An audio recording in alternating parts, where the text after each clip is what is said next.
গ্যাসের ভয়াবহ বিস্ফোরণে অন্তত কয়েকটি দোকান এবং বাণিজ্যিক স্থাপনাগুলো একদম দেওয়াল উড়ে গেছে। এতে অন্তত ৬ জন প্রবাসী দগ্ধ হয়েছেন। গেল বৃহস্পতিবার একটি বাণিজ্যিক ভবনের ভিতরে গ্যাস লিকেজ থেকে এই বিস্ফোরণের ঘটনা ঘটে। তাৎক্ষণিকভাবে দগ্ধ অবস্থায় ৫ জনকে উদ্ধার করে হাসপাতালে পাঠানো হয়। পরবর্তীতে দীর্ঘ সময় ধ্বংসস্তূপের নিচে চাপা পড়ে থাকা অপর একজনের মুমূর্ষু অবস্থায় উদ্ধার করা হয়েছে।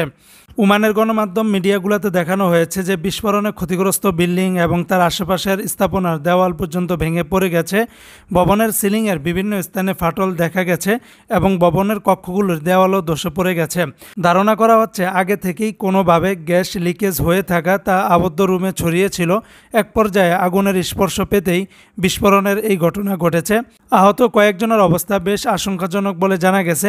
এদিকে অল্প সময়ের ব্যবধানে বেশ কয়েকটি অগ্নিকাণ্ডের ঘটনার পর ওমানে অগ্নিকাণ্ডের ঝুঁকির বিষয়টির ফের আলোচনায় এসেছে। অগ্নিকাণ্ডের ঘটনায় রাজধানী মাস্কেট তালিকার সবার উপরে। ওমানের জাতীয় পরিসংখ্যান ও তথ্য বিভাগের মতে মাস্কেটেই অগ্নিকাণ্ডের ঘটনা ঘটে পুরো দেশের ৩৫%। যারা ওমান প্রবাসী আছেন, আপনারা যারা দোকানে কাজকাম করেন, বিভিন্ন কফি শপে, বিভিন্ন রেস্তোরাঁয়, বিভিন্ন গ্যাসজনিত যে সমস্ত কাজগুলো আছে সেগুলোকে বন্ধ করার পরে ভালো করে চেক করে নেবেন, অথবা আগুন চালানোর আগে অবশ্যই ভালো করে চেক করে নেবেন কোথাও কোনো লিকেজ বা কোনো গ্যাসের গন্ধ পাওয়া যায় কিনা। তা না হলে যে কোনো মুহূর্তে এরকম বড় ধরনের দুর্ঘটনা ঘটতে পারে।